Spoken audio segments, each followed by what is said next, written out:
Hey guys, I'm April from Giggle Glitter Graphics, and today I'm continuing work on my Gourd Grove Fall Apothecary Journal.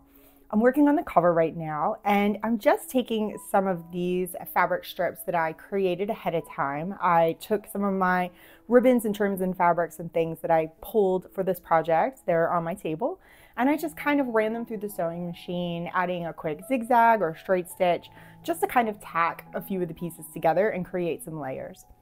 So I'm going to cut a piece for the bottom of the cover and add my Gourd Grove Apothecary sign to that. I'm only gluing the ends and leaving that as a tuck so I can maybe add some things in the future. And for the top, I'm using this really fun scrappy piece that I made using a bunch of little swatches that were on my table and a piece of ribbon over the top and a little zigzag stitch to hold it all together. Moving to the inside cover, I've already got a couple of ephemera pieces tucked in here and a couple of pockets set up, but this needs a lot more decorating.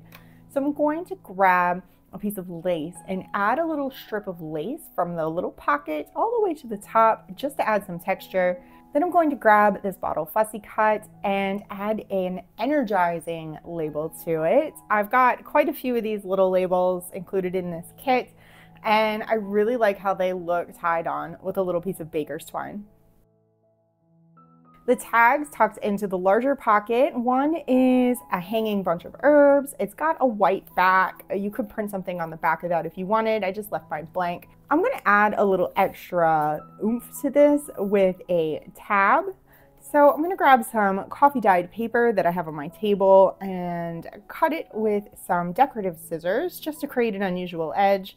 Add a little ink to it and then glue that onto the top. Then I'm going to add a little stamp just to pull the whole thing together, and this tag is done. This second tag also needs a little decoration. This is the first tag in this kit. It's a series of 4 tags, and it's describing the contents of a sales cabinet in the shop. And this is something new that I'm doing. I'm trying to add some more depth and exploration to my kits. So I'm really, really excited about these. So I'm just going to grab some little scraps. I've got some burlap and fabric and rickrack, and I make a little layered cluster. And to finish it off, I'm going to add a button.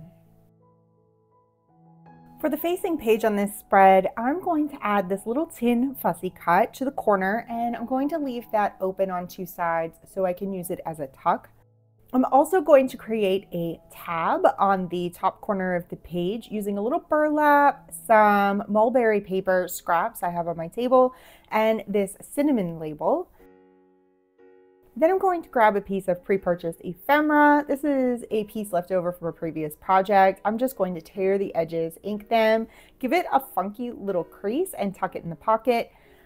And then I decide that I need another label, so I add the aromatics label to the bottom of the tin just to kind of bring the whole thing together. I wanted to make sure that when I opened the journal, the first couple of pages really kind of draw you in. Going straight into the next page, I have this really cool bookmark. It's huge, and it describes what the apothecary shop looks like whenever you walk into it. I just wanted to add a couple little details to this bookmark, so I'm going to punch a hole and put some baker's twine and some ribbon through the top. I'm going to grab some pre-stamped pieces of paper, and I'm just going to use a portion of those. So I'm just going to use a little bit of ink to darken them up and apply those to opposite corners. And then to finish it off, I've got this really frayed piece of ribbon, and I have not used a rhinestone in a while, and I saw them in the box and I'm like, it's a rhinestone moment. So I add a rhinestone to the top of the bookmark. Now I have this little apothecary invoice, and I decide to add another piece of stamped ephemera to that. It's another kind of receipt looking piece. I've added ink to that to make it blend in a little bit. On the facing page, I've got all these great apothecary drawers, and I don't want to cover those up too much. So I'm just going to add a piece of lace that I've quickly sewn a piece of ribbon to the top of. I may come back and do a little something to the drawer on the page, but for now, I'm going to move on. I've got a couple of fun things planned for this page. I have a pocket tag with chrysanthemum planting and care instructions that tuck inside of it. I really like this little seed packet idea. I'm going to add glue to a couple of sides and turn that into a little cattywampus tuck on this page. And then grabbing another one of these hanging herb cards, I turn that into a little notebook. I used some pieces of pre-cut coffee dyed paper, put a couple of staples in it, and then cover the staples up on the front with some rickrack and a rosemary label. Now, I did realize after I made the notebook, the tag is technically upside down, but I'm not going to worry about it. It still looks pretty good. For the top of this page, I decide to cut off a piece of one of my pre-assembled ribbon and lace trims just to give it a little bit of texture. I'm gonna have some fun with this next page. So I've got a piece of vintage inspired fabric as well as a couple of slides. I've put dried flowers inside of these slides. They were used slides, already stapled, already marked on, a little bit dirty. I got them at the thrift store and they're wonderful. And I'm going to make a third large slide, so to speak, to go with it. So I've got a junk mail envelope and I'm just going to cut out the window portion of the envelope where I can put a fern inside.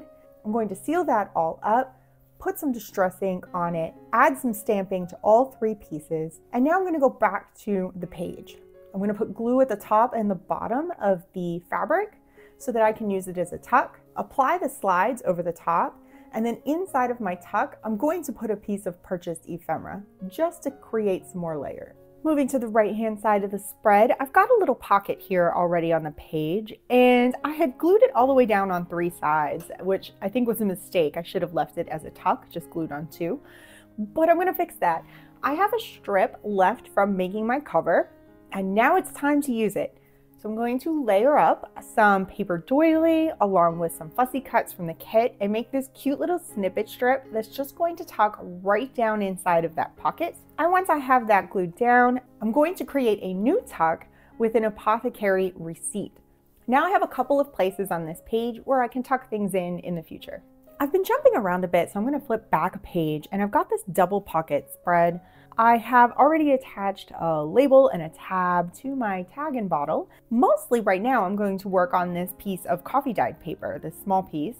I want to leave most of this open for journaling, so I'm going to grab a stamp just to add some texture. I have a tiny cluster from my stash and then one of these apothecary jars.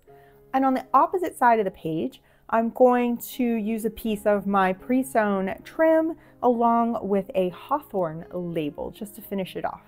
I had a little cheesecloth on my table, so I decided to grab some of that and tuck it right down inside that top pocket. I thought it might make those tins pop out a little better against the patterned background. At this point, I think my journal is about 3/4 of the way decorated. This is a very small one signature journal. I am going to finish the rest of the pages off on my own, so there will be a couple of surprises for you when I post the flip through. I hope this gave you some great ideas on how to use the Fall Apothecary journal kit. This journal kit is going to be part of a series of kits. There is also a library up in my shop, as well as the town of Gourd Grove. So if you'd like to check those kits out, you can see a link in the description down below. Thank you so much for watching, and I'll see you in the next video.